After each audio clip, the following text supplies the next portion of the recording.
Hey everyone, welcome to San Diego Comic-Con 2021 at home. This is the panel Gay Geeks and Where to Find Them. And it's not just for gay geeks. This is an all-inclusive panel where you're going to see everyone from the spectrum of LGBTQIA plus and where we are in the industry, so you guys can see representation for yourselves and others and uplift the whole community. I'm really excited about the panelists we have today, so I'm just going to jump right into it and introduce our first panelist. We have Artist. You've known him for Champions ongoing series right now, and King in Black. Wicked and Hulkling. Wait, yeah, I don't know why I'm like Wicked and Hulkling. And Ultimate Spider-Man, Ironheart. Please welcome Luciano Vecchio. Hi everyone. And as aforementioned, ongoing series of Champions. We also have writer known for Queen of Bad Dreams, James Bond, Black Panther, the King in Black Captain America tie-in. We have our writer, Danny Lore, with us. Hey, guys. Moving right along, we also have writer known for Adventure Time, Rick and Morty, and known for creating the first gay Captain America. Who would have thought? We have writer Josh Trujillo with us today. Welcome, Josh. Yeah, thanks for having me. Hey, Josh. Thank you so, yeah, Josh. Thank you so much for being here. Yeah, we're gonna dive right into that Captain America as well. But moving right along, we have board president and CEO of Queerty Gamers with us, Ray Lancione. See, I tried to get it right. Lancione. Hi. Lancione. After we went through it, it just like left. I'm sorry. And then also we have cosplayer and co-host of the RichyRich and Westopher Show. We have RichyRich himself with them. Hey here. Guys. You guys, I'm so excited. I'm so tongue-tied today. This never happens. It's just so cool to have all of you guys here. I'm loving honestly. And also, you know, the high of Pride Month and everything was fantastic. Just feeling good. And last but maybe not least, I am your host for all intents and purposes. I'm Julian Jetson, and I'm so excited to be doing this for San Diego Comic-Con yet again and being able to represent our community where everyone can see the visibility of everyone on the spectrum. It's really, really important to me that we always have representation of ethnicities and sexualities and professions because you never know who's watching. And yeah, I'm just really happy to bring this to you guys again, and we're gonna jump right into it, fam. Let's see. I'm gonna spin a wheel right here. We are going to start with Danny. We're gonna start with you. You are doing the ongoing series Champions, which Luciano is also the artist on, which I want to talk to you about that as well. But you also just did the ClothesMakeupGift story for Jess Chambers, the non-binary Flash. And I'm sure you get asked this a lot, but I can never hear it enough. How great is it to be able to write a mainstream superhero as non-binary and see that representation? So for me, I kind of fell in love with Jess from the jump. Obviously, when Jess was first introduced, you know, kind of as Kid Flash, but in particular, that scene where Jess kind of speeds in and kind of like leans back with that swagger on Andy's couch. It was such a moment of what I wanted to see with non-binary characters. There's no discussion of gender because there's not one to have. Like, it doesn't need to be. It is important and iconic because for Jess, it's not that deep.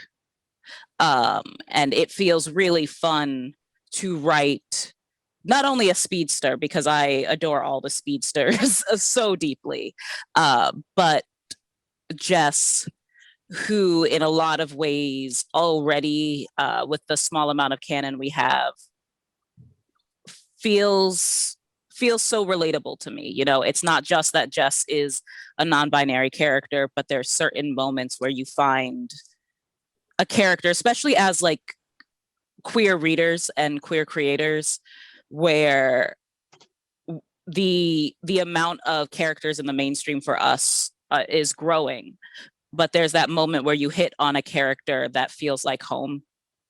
And I felt that way from the first time I read Jess. You know, I'm very much, hopefully I would love to get a chance to write them again, but even if I don't, they will always be on my pull list.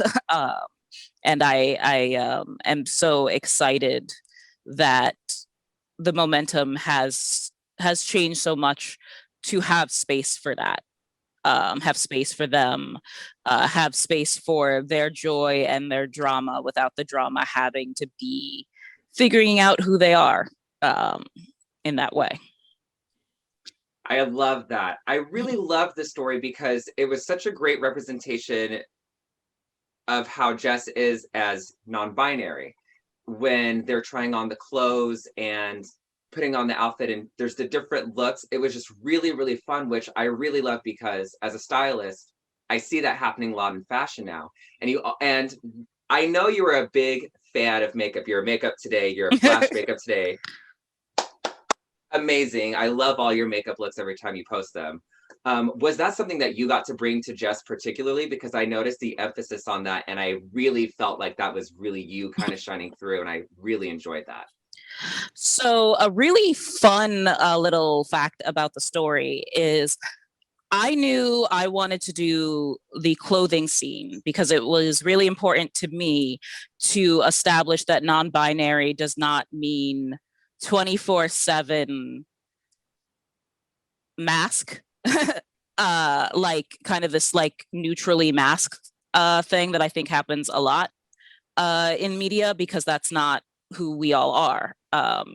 I consider myself more butch than femme in general. I kind of joke at like my presentation is butch with a beat face. But I didn't actually come up with making makeup the larger thing.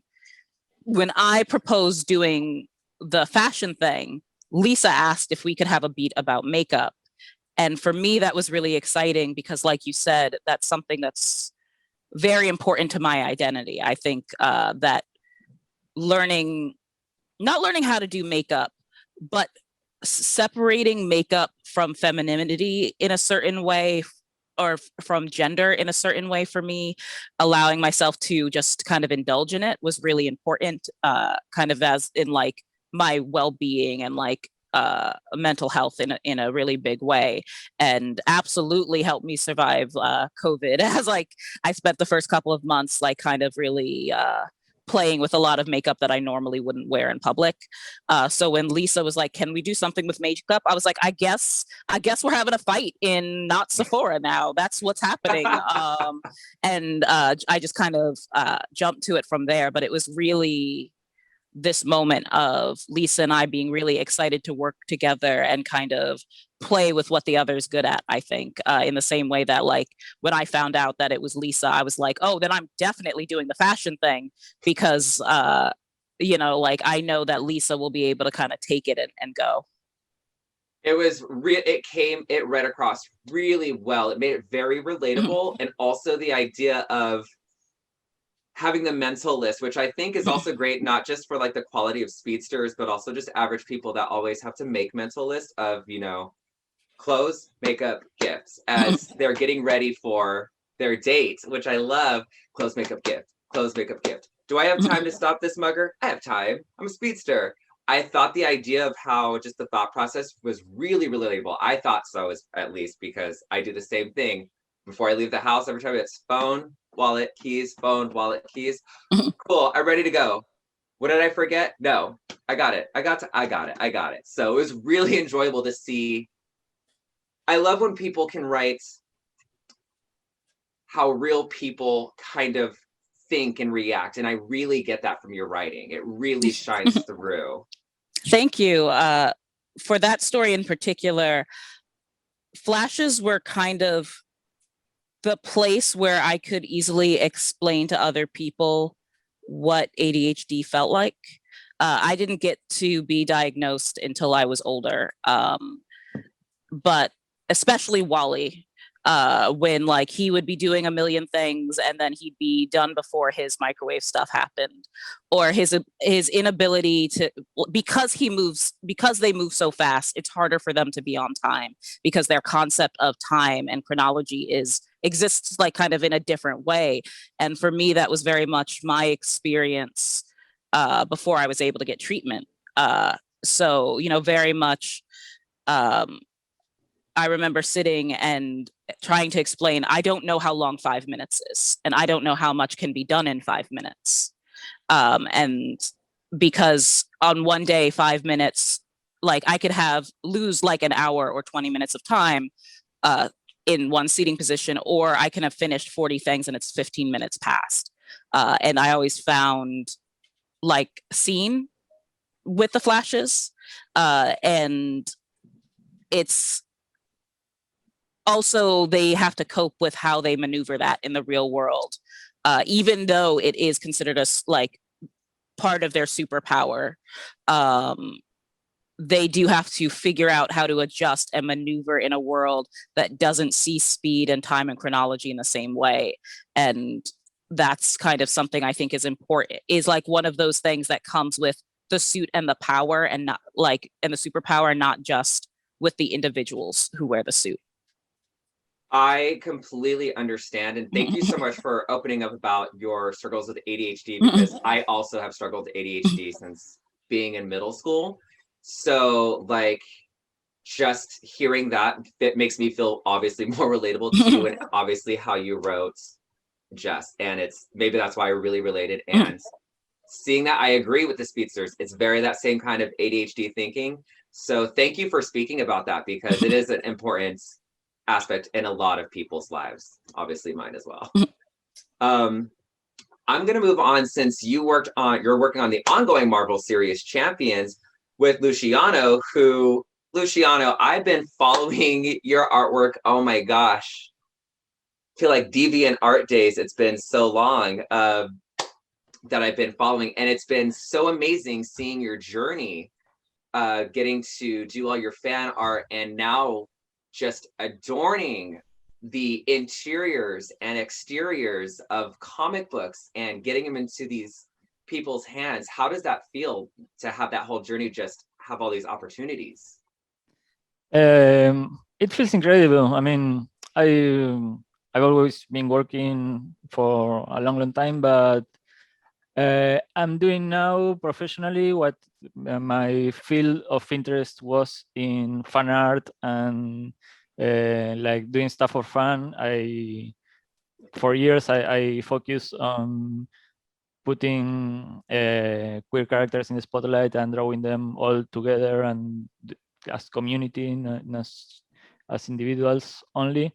And the fact that that's has like spilled on mainstream comics and is actually happening, like queer characters are coming together because of their shared identity and cause. I'm living it. It's incredible. It's been amazing seeing just your artwork everywhere, being someone who follows your work. It's great walking into a store and I'll see a comic book cover and I'm like, oh, that's so cool. This is so cool. You got to work on the Aqualad story, Love Life, in the DC Pride. Tell me a little bit about working on that. What's funny, actually, I did this story with writer Andrew Wheeler, and we actually did this earlier than everyone else because we did it for the Valentine special that came out in February. But as they were putting it together, DC decided to do this Pride anthology and move the story to this.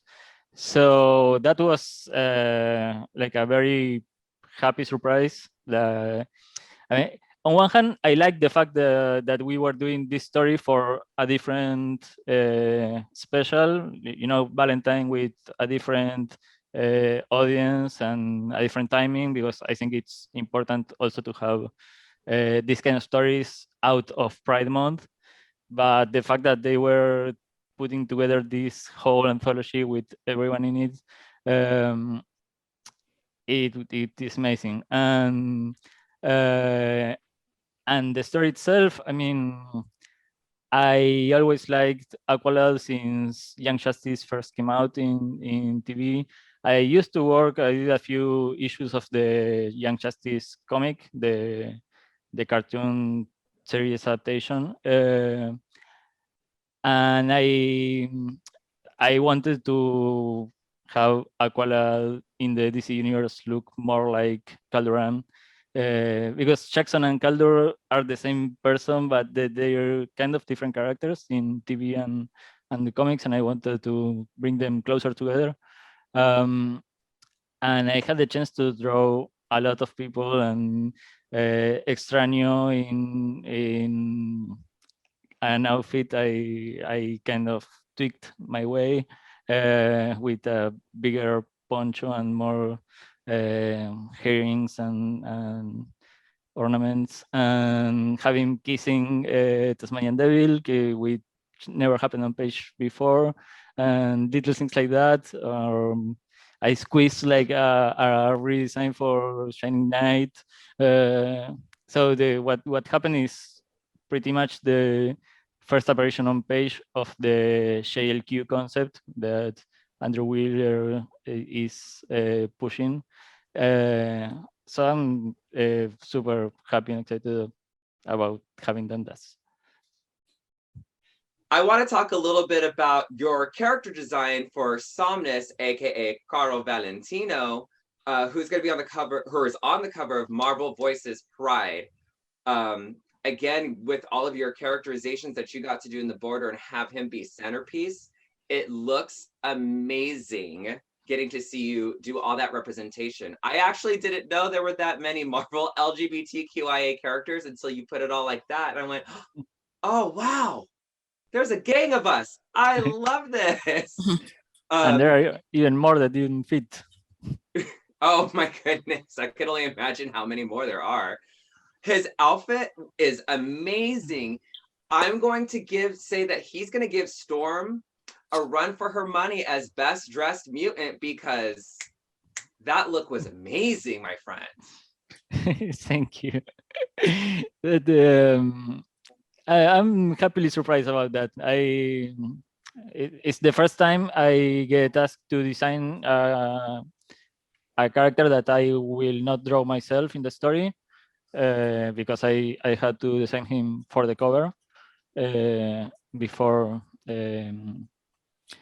it was drawn, actually. So yeah, it was like very smooth, the process. I read Steve Orlando's script, and I got very few notes from him and Sarah Brunstad, the editor. It's almost like the first sketch I did. Everyone liked it from the start. I think it some of the, like the cape and especially the cape maybe. First I had a different mask on, and that was the only change they asked. But yeah, it's weird how it's, and a little bit random, I guess, how just a design can resonate with people so much. And so I'm happy about that. I think we're all very happy with it. He looks amazing. Like, I might have to try my hand at trying to recreate that for cosplay, because I can't wait for that. I'm gonna try. I promise I will try, and I will show you nothing but something worth showing. I will definitely try. I'm gonna move right along over here to writer Josh Trujillo. Now, Josh, one of your big first publishings was 5 years ago. It seems like now. I think it is for Love Is Love, and now you got to write the character of Aaron Fisher, who is a gay Captain America, and it just seems like it's this kind of start into full circle moment. Like, tell me a little about being able to do that. It was a big honor to be a part of Love is Love because it was benefiting victims of the Orlando Pulse tragedy. And so with that, we were just trying to find kind of slice of life moments for queer people, queer joy, a little bit of queer drama here and there, of course. And having queer characters, gay characters, has always been a focus of my work. I did a romance anthology called Love Machines that has a lot of queer romances in it.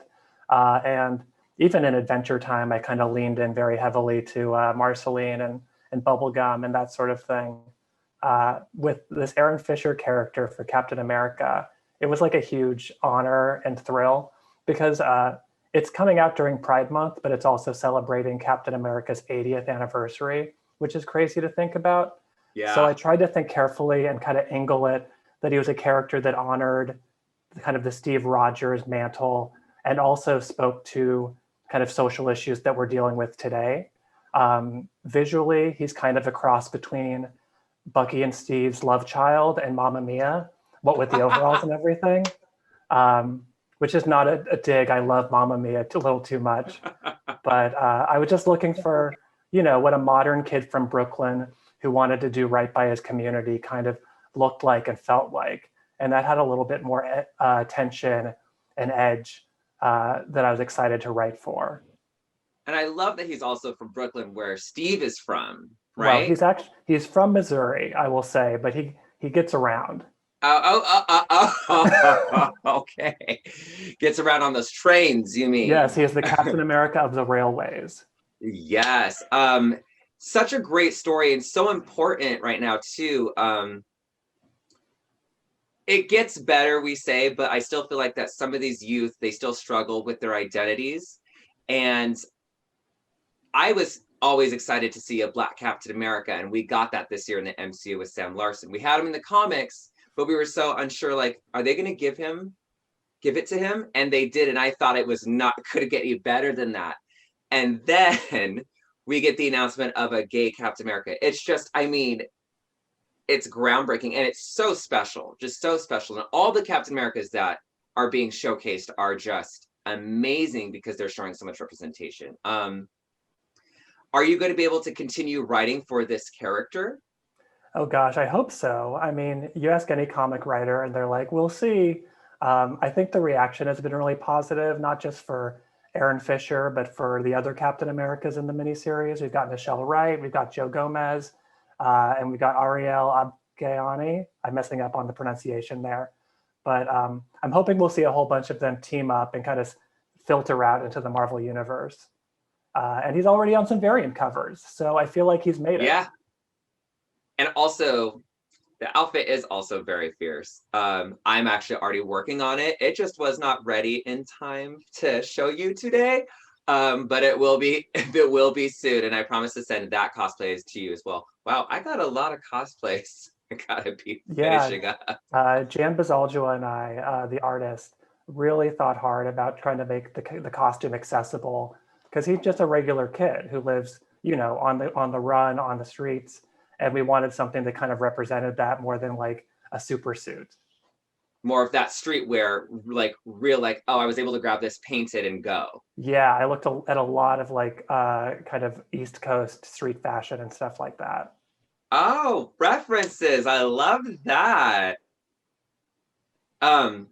You also write for video games. Is there a difference you find when you're writing for video games versus writing comic books?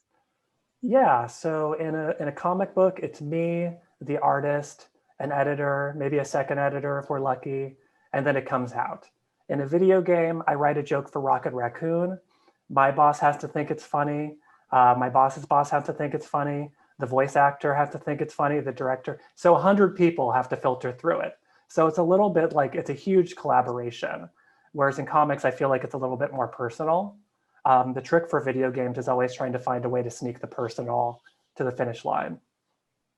Oh, absolutely. Any games that you're working on that you can speak about right now? Or any comics as well? Oh gosh, I have another big thing coming out from Marvel. I don't know when. Video game wise, I am sworn to secrecy.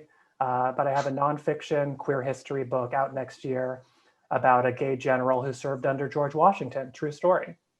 Oh, what?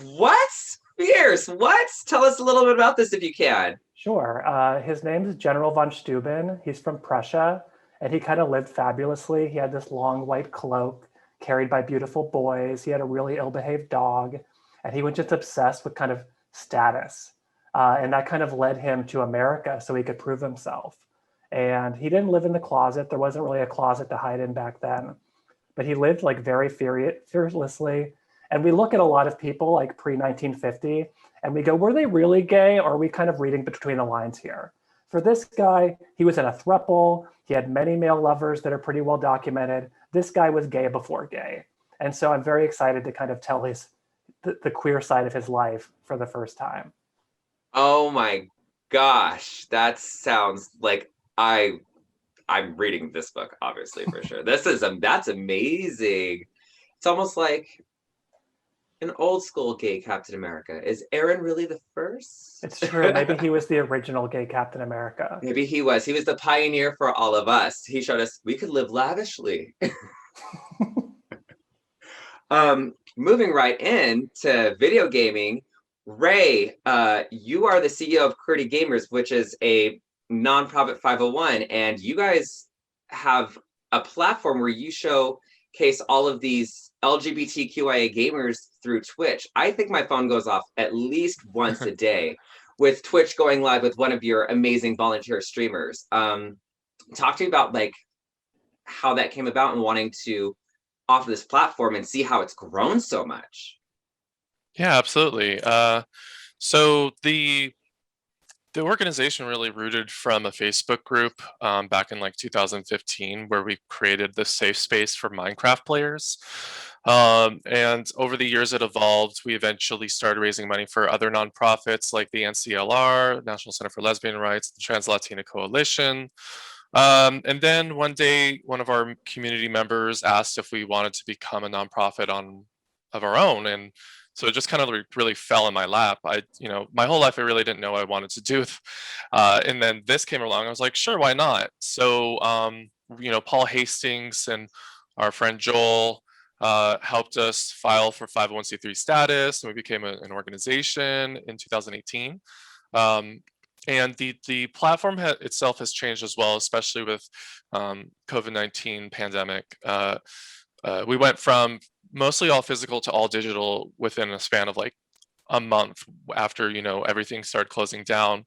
And so now the platform has become a way for LGBTQ folks who are either gamers or developers, voice actors, really anyone who wants to be part of our community. We provide this platform so they can meet each other for, to make friends or to network. We also provide the Victoria Kennedy Micro Grant, which provides targeted funds once a quarter, so about 4 times a year, to individuals who are trying to break into the gaming industry. We have another one coming up July 1st. We're going to be announcing that, which is really exciting. We have like really cool indie devs that we're featuring on our website right now who were past grant recipients. And like this whole year, or this whole month, we've been really blowing up. I mean, we've been around for almost 3 years now. And like, it was just announced yesterday that Alchemy Labs, the folks who made Job Simulator, and then of course Rick and Morty virtual Reality, are donating to us, which is crazy. Like, because I never like thought like we would have these kind of organizations interested in our mission. I mean, I would hope they would be, but I just didn't think that we were like ready for prime time. So it's really cool to see like all these different companies and organizations really just like really aligning with our values, and seeing like our sibling organizations out there also being successful. We have like GamerX, who's pairing up with Behavior now. And it's been a really interesting year, and I've been really loving it. Thank you so much for that also, because during the pandemic, it kind of gave people something to do, really. A lot of people really found platforms on Twitch, getting able to sit at home and join a community. for a lot of people that lived at home alone, it was sometimes their only interaction. And some of the people that you guys have on your platform are real characters, and it's always just really, really enjoyable to just jump in a chat room, and it feels like that you're there with someone, just, you know, having a good time playing some games. Where do you see yourself expanding Queerty Gamers? See, that's a good question. It's like, what's your game plan? I'm like, I don't know, but game plan. Well, right now I'm looking to expand the Victoria Kennedy microgrant. So we are expanding to provide consulting services. We have an amazing person on our volunteer staff, Jasmine Mosbar, or also known as Al Barb, if you've seen her on our Twitch channel. So she is our transgender representation consultant, and she has consulted on movies before as well. And you know, we just started having her meet with other folks in the industry. We had her meet somebody from GLAAD just so we could, you know, kind of make sure we're doing this right. And it's been really cool. And so what we're going to do is, in addition to providing consulting services, which we're hoping will provide another revenue source when we work with larger companies that can afford it. For the grant recipients, we're going to start providing our consulting services for free. So not only will they receive funds and social like shout outs and that kind of stuff, we're hoping we can also provide that consulting service that they might need, whether it be like, how do you start your small business, for folks who are just starting and don't know, like, how do I, you know, really it depends on their business model, but like, how do I start developing, or how do I put up my website? And then possibly legal services. I'm hoping we can provide some kind of consulting service for that. But yeah, I'm really just trying to, excuse me, expand on what we have now. We have some other things coming out soon that I can't really talk about yet, but I'm hoping it will help the rest of the community. So we grow pretty organically at Qweerty, as opposed to like a methodical, like, this is a huge game plan, which I prefer, because that's just kind of the way my mind works. It's just very organically, and like, where do we go from here to there? I have to say, I've been watching since the beginning, and it has grown just exponentially and very organically. Like, it hasn't blown up out of proportion. It's still very grounded in your guys' values, which is very commendable, and I love that. And I look forward to see how you're going to continue growing and expanding this platform, because it's important to be seen, especially in video games. You know, we find they're being able to create same-sex relationships in some games, which is something that it's the littlest thing that we wanted for most of the time growing up, and now we have that, but we can still have more work to do. So I'm really looking forward to see where you're gonna expand Queerty Gamers. Thanks. Yeah, I mean, round of applause. Like, no easy task. That's amazing. I'm gonna move right along over to my friend RichyRich. Hi. Little fierce cosplayer and co-host podcast extraordinaire. Now, whereas last year, a lot of people got into podcasting during the pandemic, but you and Westopher have been doing the podcast for several years now. Yeah, 5.5 now. Even though for some reason we both thought it was 3.5. I don't know why we both lost 2 years during that time, but yeah. It happens when you're having a good time with a friend. True. Your podcast really covers a lot of really fun topics, from pop culture to nerdy news to queer nerdy news to just even musicians and actors and actresses, and always a sex topic of the day, which is always really interesting, the answers that you guys get in. How do you guys kind of constantly just keep something like that momentum going with just trying to keep it fresh, I guess? How are you guys keeping it fresh in your relationship and podcasting? Lots of wine helps, first and foremost. No, I'm just kidding. Well, I mean, as far as the whole pop culture thing, celebrities are always doing something very either stupid or very innovative. So that makes it very easy for us week to week to talk about them. Nerdy stuff is just kind of fun, because you can always go into like some weird little niche area that no one's really talking about and dig something up to talk about.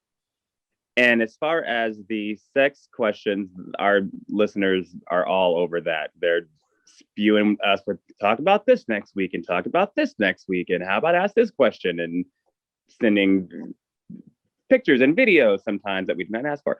But oh my. Yeah, and sometimes they misunderstand the assignments. Like, no, that's not what the question was. But thank you for participating. Yeah. No, it makes it easy. Wes and I have known each other for like 12 years now, 13. Wow. So yeah, he's my first like friend in LA, and we've always kind of gelled. So it makes doing the show every week really, really easy. And did you guys hit any snags during the pandemic? Like, did you guys have to do digital recording for a while, like separated? We had to do that before the pandemic, actually. I had a business trip come up for 4 months where I had to go out of state. And I was syncing up via an Apple earbuds and and my phone, laying in my hotel room trying to get the best reception and doing that. So that was easy. That was the easy part. We did for a while do like separate rooms to make things a little more safe. We were both constantly tested though, which was great because I was working, he was working during the time as well. So, and we both work with people. So yeah, it wasn't really that difficult. It was cool actually getting able to reach out to guests that way though, because before people would usually have people either not really be used to anything virtually, or people would want to be in person as a guest, where now it's just the norm for everyone to be anywhere around the world and just kind of connect. So that was the fun part about podcasting last year, which is getting everyone, first of all, into it, and then having the whole stigma of not being in the same room with the other person that you're going to be interviewing, kind of gone, because everyone was kind of forced into doing that anyways. Exactly. I love listening to your guys' podcast because, I mean, not just because I just know you guys, but it is like, I'll be like cleaning like my room and I throw it on and I just hear you guys talking and it's just like hanging out with you guys because it's so real and it's so you and so authentic. I'm just like cleaning and I go to turn to be like, yeah, they're not here. They're not here. What am I doing? That's good to hear. I'm always afraid to hear when people are like, oh, I heard you. I'm like, oh, God, please tell me that you didn't just shut it off within 5 seconds. No. You guys have actually really great voices. Like, not to be like, you guys have great voice for radio. But like, when I listen to the podcast, I'm like, wow, their voices are really good for radio. Why, thank you. Yeah, it was weird. I heard myself a few weeks ago in someone's car. That was very, very surreal. Oh my gosh. Oh, God, this is really, really strange. But yeah, I'm glad you like my voice because I don't think either one of us likes our voices, actually, so that's good to hear. Oh my gosh, no, but also because you're my friends, I could just like listen to you guys talk all day, of course. Love it. What are some things that got you really excited through this pandemic last year that you when you were on the podcast? I know you guys spoke about what things were happening and stuff. What were some of your favorite things that kept you excited? Ooh, I really enjoyed just kind of digging into like having time to watch things and kind of get back into like what everyone else is doing because I have a really busy schedule with my job. So it was cool for me to just kind of like watch a bunch of weird indie horror films that I've been wanting to see, and I got really into Irish horror, which is really weird. Irish horror? Yeah, that's a thing. Yes, I ran out of all the American horror films I could watch, and then I started watching this really weird overseas things, and then I would pop onto YouTube, and there would be a bunch of YouTube movie reviewers, because I talk about this on the show. I had the attention span of an ant, so I'm just like, okay, and I need to do something else. I'm bored now. So I would get all of their weird little like lists that they would do from a few of these YouTubers about really cool horror films that no one's really paying attention to. And one of them was all Irish horror films. And I was all, this is a thing. And they were effing amazing. It was great. Yeah. So that was my thing. I loved just watching a bunch of different horror films and seeing what everyone else was doing. And it was cool seeing everyone else get really, really creative, like with TikTok and launching their own pages and starting their own podcast. And people were on Twitch all the time and had all their groups going. And it was just cool to see people entertaining themselves and connecting in a different way that they weren't able to because of just time restraints, really.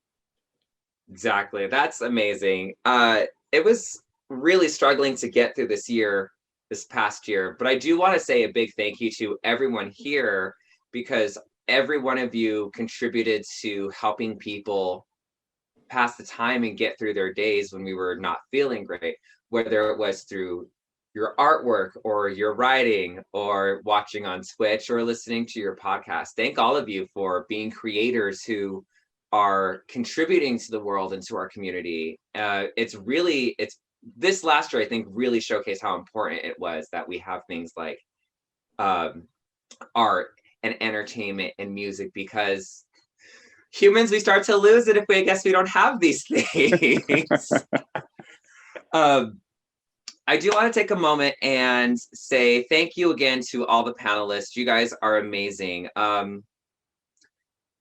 Where do you guys see it going in the next year? Do you guys think we'll all be able to actually meet up at San Diego Comic-Con next year? I'm an East Coaster, so we'll see. I hope so. I live in Argentina, but I used to visit every year for New York Comic Con, and I haven't gone to San Diego since like 15 years. So Oh my I would like to. gosh. I hope so, but I really like staying home, honestly. I'm a homebody, but I hope people have the option of going in person. Yeah, I'm just itching because I'm ready to get dressed up again. Just one good last time. Like, it's been a long time and I have things in the bucket ready to go and I want to put them on and show them off. Oh, yes. Yeah, there are things like cosplay that you just can't really replicate online, you know? But I hope we kind of find a balance between doing panels like this online, because they're just people I'd never be able to meet or speak to otherwise. And then, of course, the classic conventions. Yeah, it's really fun to see everybody's creativity online, but it's also just part of going to the convention. You could see it in person and all the work that someone put into this one cosplay outfit. It might just look okay online, but you go and see in person, like, wow, they hand beaded this entire thing. And I love getting to see everyone in person. I'm missing all of you guys in person, so hopefully we'll be able to get back together soon. Hopefully sooner rather than later. I want to thank you guys all again for being here today. I'm going to have you guys tell everybody where they can find you on social media and your websites. I'm going to start with you, Luciano.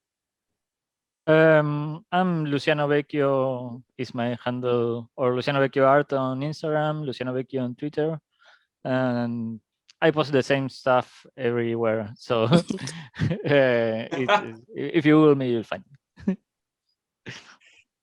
And Danny, why don't you tell everybody where they can find you?